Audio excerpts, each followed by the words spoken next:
ولقد كرمنا بني آدم وعملناهم في البر والبحر ورزقناهم من الطيبات وفضلناهم على كثير ممن خلقنا تفضيلا. ولقد كرمنا بني آدم. ọ̀rá yà báwọn. وحملناهم في البر والبحر. ìmọ̀ ní sọ ورزقناهم tẹkirimu yẹn. من الطيبات. àwọn Bani Ádámù. وفضلناهم على كثير ممن خلقنا تفضيلا. ولقد كرمنا بني آدم. Ọlọ́run ní àwa Ọlọ́run kàrámúná a ṣe àpọ́nlé àti ọlá àti ìdẹ̀ra fún àwọn ọmọ ànábì Ádámà, àpọ́n wọn lé, àbùkù wọn. وحملناهم في البر والبحر àwa gbé wọn a ní wọn káàkiri kí wọ́n ní agbára lórí ilẹ̀ yìí kí wọ́n sì lágbára lórí omi. ورزقناهم من الطيبات àwa ń ṣèjẹ́ ẹ̀mú fún wọn níbi ọmọ afún wọn làákà yìí tí wọ́n fi ti nǹkan bọlẹ̀ tí ó jáde tí ó mú nǹkan jáde.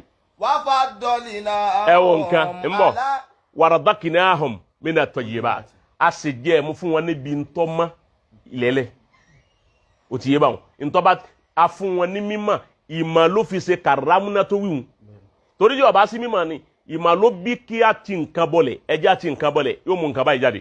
ilẹ̀ yìí wọ́n sọ fí ọ̀lẹ́ ẹ̀lẹ̀ tó ń fẹ́ ti nǹkan bọ̀. ilẹ̀ yìí tá a bá ti nǹkan báyìí bọ̀ kò ní hù tá a bá ti yìí bọ̀ yóò hù. ìmọ̀ ni ó tọ́ wọn sọ́nà rẹ̀.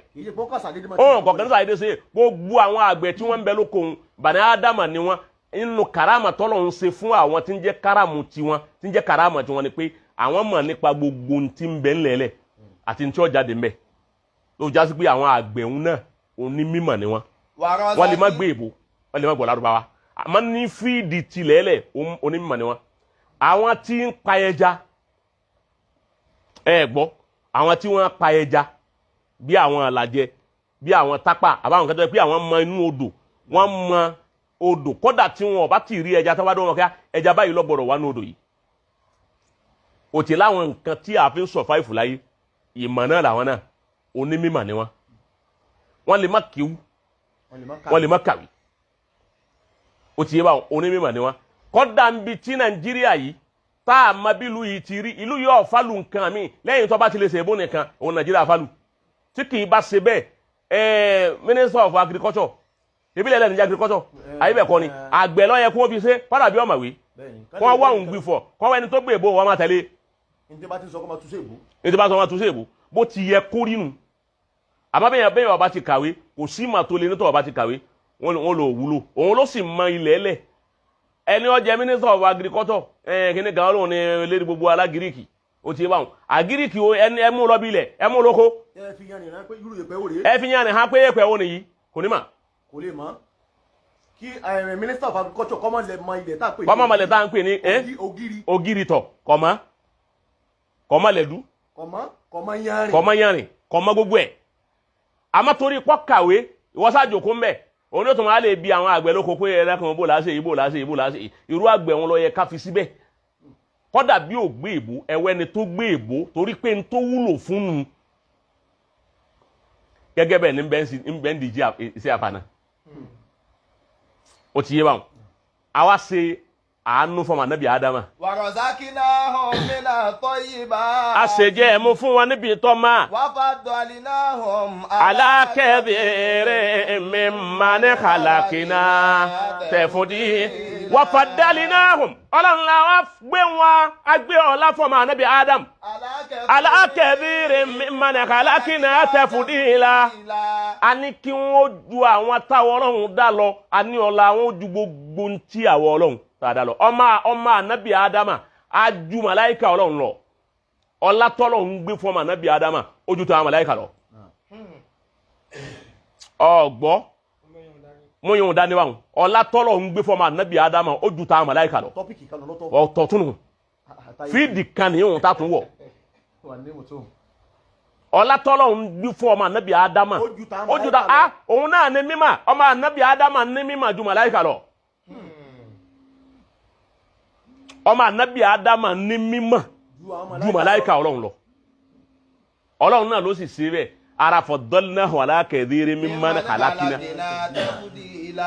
bọ́bá wa ní ò ní rí bẹ́ẹ̀ gbogbo àwọn màláíkà ọlọ́run bí wọ́n ti pọ̀ tó ní gbogbo wọn kó jọ bí ma ń fi Jibril ẹni ó jẹ́ olórí wọn tí ń jẹ́ màláíkà ó jẹ́ national mission àwọn màláíkà òun màláíkà Jibrilu òun náà ń bẹ́ẹ̀ ń jọ́nà tọ́lọ́run fi wípé ya Adam anbihum bi athmaihi wa idh qulna lil màláíkà kìíní kan ibi tọ́kọ́ bẹ̀rẹ̀. wa idh qala rabbuka lil malaikati isjudu li Adam. òun kọ́ tún lọ́sàlẹ̀ rẹ̀ díẹ̀ tí ń wí pé súnmọ́ kìíní kan alal malaika faqala anbihuni bi athmaihi ahula'i in kuntum orí ni àfá yìí. Ádámù anbihum bi asma'i. Aradahu alal malaika. Faqala anbihuni bi asma'i. Máa ahula'i in kuntum. Qala ya Ádámù anbihum bi asma'i. A ní ó padà sókè tún lọ òkèrè bí ẹni ike yìí. Subhanaka la Wa allama Ádámà al-asma'a kullaha filẹ̀. Ọlọ́run lé àwọn ọlọ́run àfihàn Ádámà al-asma'a kullaha ẹ̀wọ̀n nǹkan al-asma'a kullaha kọ̀sẹ̀ ní tó fi lo kúlù fún Ádámà táwọn màláíkà ti wá fèèlì lọ́ndà abẹ́ ní ta fi ju àwọn màláíkà lọ́rùn ọ̀gbọ́ torí ọmọ ní àpòlọ́ wọn ànábì Ádámà ọlọ́run ṣe gbé ọlá fún wọn ànábì Ádámà ju màláíkà lọ torí wípé al-asma'a kullaha afdoliyatul ilm iná ni sọ̀rọ̀ ọlọ́run ni a fi ma Ádámà gbogbo nǹkan pátá thumma aradahum ala al-malaika àwa dá wọn nǹkan yẹn padà sọ́dọ̀ àwọn màláíkà ọlọ́run wá ní ẹ̀yin màláíkà anbihuni ẹ fún mi ní ìró bi adhma'i awullahi gbogbo ohun tí mo kó kalẹ̀ yìí ẹ máa dákọ̀ rẹ̀ fún mi tọ́ ẹ pé lóòótọ́ lẹ bá lẹ ní mímọ̀ lóòótọ́ láwọn màláíkà bá sọ̀rẹ́ndà wípé subhanaka mímọ̀ rẹ̀ ọlọ́run la ilma lana àwọn onímọ̀ kankan illa ma allamtana àfi ń tọ́ bá fi mọ̀ wá nu mímọ̀ nìkan lámọ̀ ibi ọba ní adéládé àgbọ̀rọ̀ kọjá rẹ̀ innaka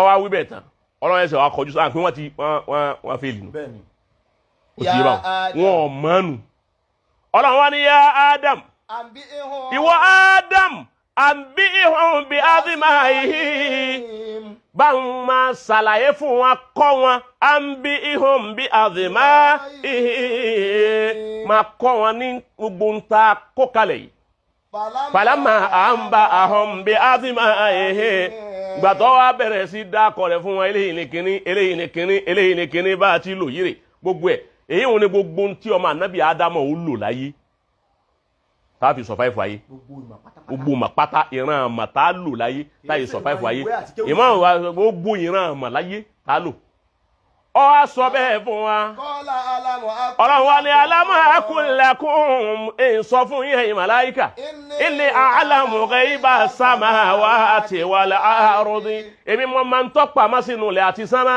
wa a'lamu ma tubduna wa ma kuntum èyí ni ẹ fi máa wípé karamuna bani Ádámà ìmọ̀tọ́lọ̀ ń fọmọ ànábì Ádámà ń tà fi jọ àwọn màláíkà lọ tọ́ra àwọn màláíkà náà lahum uqulun lahum aqlun lil malaika aqlun